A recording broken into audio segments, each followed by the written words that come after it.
Hello friends, पैरुसल GS पे आपका स्वागत है। मित्रों, कैसे हैं आप लोग? फ्रेंड्स, आप लोगों की तैयारी कैसी चल रही है? 69th बीपीएससी की प्रीलिम्स आपको पता है 30 सितंबर को आपका प्रीलिम्स है और अभी आपको मेंस के साथ अपनी प्रारंभिक परीक्षा की भी पूरी तैयारी करनी है। बीपीएससी के संदर्भ में एक बड़ा अपडेट इस समय यह है कि अब ज़्यादातर विद्यार्थी, जैसा कि अध्यक्ष महोदय ने आपको ये ऑप्शन दिया था कि भाई जो विद्यार्थी मेंस में अपीयर हुए हैं उनके जो टोटल आपके उनके द्वारा जो फॉर्म पूरा फिल किया गया है उसमें ऑप्शन दिया गया था कि वो 1/3 नेगेटिव के पक्ष में है, 1/4 के पक्ष में है। तो इस संदर्भ में ज़्यादातर अब ये चल रहा है कि भाई 1/3 नेगेटिव के साथ 4 ऑप्शन बीपीएससी में ले लिए जाएंगे। ये न्यूज़ तो बिल्कुल पक्की है अब कि भाई आपको यहाँ पर 5 ऑप्शन बीपीएससी में 30 सितंबर को देखने को नहीं मिलेंगे। 30 सितंबर को जो आपकी प्रारंभिक परीक्षा है इसमें 4 ऑप्शन होंगे, पहले जो कि 5 ऑप्शन होते थे। तो हालांकि ये 4 ऑप्शन होना थोड़ा ईजी रहेगा पहले से, क्योंकि यहाँ पर बहुत ज़्यादा डाउट क्रिएट होता था कि भाई कौन सा ऑप्शन रखा जाएगा, क्योंकि कई बार होता था कि एक से अधिक विकल्प सही है और कई बार उपरोक्त में से कोई नहीं। तो जो उपरोक्त में से कोई नहीं या ऑल है वो तो इजी रहता, लेकिन एक से अधिक विकल्प में कई बार क्या होता था कि जैसे 4 स्टेटमेंट हैं, आपका एक ही स्टेटमेंट क्लियर है तो बाकी 3, अगर 2 पूरे 4 के 4 स्टेटमेंट आपके क्लियर नहीं है तो आप ये नहीं बता सकते कि भाई इसमें एक से अधिक सही है कि एक से अधिक सही नहीं है। तो ऐसे में ये थोड़ा सा आपके लिए कंफर्ट ही रहेगा।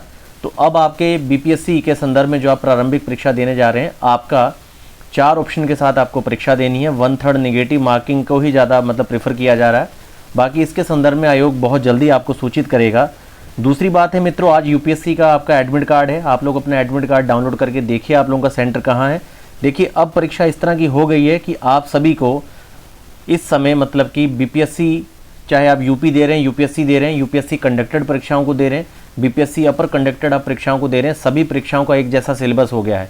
आप देखेंगे कि जीएस का स्तर अब एक जैसा ही पूछा जा रहा है। साइंस हो, चाहे हिस्ट्री की बात हो, चाहे पॉलिटी की, आप ये पाएंगे कि इस बार कॉन्सेप्ट और फैक्ट दोनों का बहुत अच्छा योग बनाया जा रहा है। कारण क्या है? देखिए, आज की डेट में आप जिस दौर में इस समय देश चल रहा है, जिस तरह से बड़े बड़े निवेश और बड़ी बड़ी अर्थव्यवस्थाएँ बन रही हैं और राज्य अपने डेवलपमेंट के मार्ग पे चल रहे हैं, वैसे में अब बहुत ही ज़्यादा अपडेट करने की आवश्यकता भी है सिलेबस को, पैटर्न को। तो पहले वाला जो दर्रा है वो काफ़ी ज़्यादा बदल चुका है और अब हर आयोग नए नए नवाचारों को, सिलेबस को अपने हिसाब से डिज़ाइन मॉडिफाई कर रहा है और परीक्षाओं को थोड़ा टफ बना रहा है। दूसरा बड़ा एक कारण ये भी है मित्रों कि इस समय क्राउड बहुत ज़्यादा हो चुका है। आप देखेंगे कि 4 से 5 लाख विद्यार्थी यहाँ पर अपीयर हो रहे हैं। फाइनली जो आप अलग अलग कैटेगरी वाइज देखेंगे तो 100 से ज़्यादा सीट्स नहीं मिल रही। टोटल आप देखेंगे तो 300 से 400 सीट्स पे, ये भी मैं आपको एक अच्छा आंकड़ा बता रहा हूँ, इससे कम सीट्स भी देखने को मिल रही है। जैसे कि अभी तक बिना आरटीआई के अभी तक क्लियर नहीं है कि यूपी पीसीएस जो इस बार परीक्षा करवा रहा है वो आपकी 173 लास्ट सीट्स पे है कि भाई अभी सीटें आपकी 250 प्लस हो चुकी हैं। सब कुछ यहाँ पर मान के चलिए कि व्यवस्था में इस तरह का हो रहा है इस बार फेज़ कि भाई आपके लिए गवर्नमेंट जॉब में खुद की सीट बनाने के लिए आपको बहुत ज़्यादा परिश्रमी होना पड़ेगा, बहुत ज़्यादा कठिन परिश्रम करना पड़ेगा। तो मित्रों, बीपीएससी के संदर्भ में ये है कि आपके 4 ऑप्शन वाला जो विकल्प है वो पूरी तरह से स्वीकार किया जाएगा और जल्दी ही कमीशन इसके संदर्भ में आपको सूचित करेगा। आप लोगों की प्रारंभिक परीक्षा की तैयारी कैसी चल रही है? यहाँ पर मैंने आप लोगों को एक चीज़ सजेस्ट की थी कि आप लोग अपना इस समय जो आपकी एनसीईआरटी है, एनसीईआरटी हो गई, आपकी टेक्स्ट बुक है, ये कम से कम एनसीईआरटी टेक्स्ट बुक आप बहुत अच्छे से पढ़ लीजिए और ख़ुद का नोट्स बनाइए और क्वेश्चन आंसर राइटिंग प्रैक्टिस बहुत अच्छे से कीजिए, ताकि आप लोग ये पाएंगे कि बाद में आपके पास समय है नहीं। अगर आप देखेंगे 30 सितंबर के आसपास, तो 30 सितंबर के बाद जब आपका 14-15 नवंबर में रिजल्ट आएगा तो उसके बाद आपके पास सिर्फ 20 से 25 दिन है। इतने समय में मेंस की तैयारी कभी पूरी नहीं होती। ना ही 30 सितंबर के बाद अगर आपका स्कोर बॉर्डर पे है तो आप लोग पढ़ेंगे, लेकिन अगर आपने पहले से अपने पूरे टेस्ट एनसीईआरटी को अच्छे से पढ़ रखा है, टेस्ट सीरीज़ आपने बहुत अच्छे से कंप्लीट कर रखी है और आपने खुद को काफ़ी ज़्यादा प्रैक्टिस दी है परीक्षा के अकॉर्डिंग, तो आप लोगों का सिलेक्शन होना निश्चित है यहाँ पे पूरी तरह से।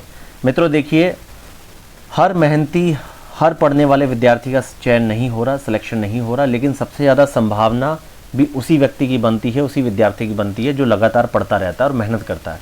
तो आपको देखिए यहाँ पर अब एनसीईआरटी और टेक्स्ट बुक बहुत अच्छे से कवर कर लेनी चाहिए और इसके साथ आप लोगों को अच्छे से टेस्ट वगैरह बुक अपनी पढ़ने के बाद आपको कई सारे टेस्ट हैं मार्केट में अवेलेबल हैं, आपको प्रीलिम्स के टेस्ट प्रैक्टिस करने चाहिए और उसके साथ साथ आपको मेंस की टेस्ट सीरीज़ वगैरह भी ला के प्रैक्टिस करनी चाहिए।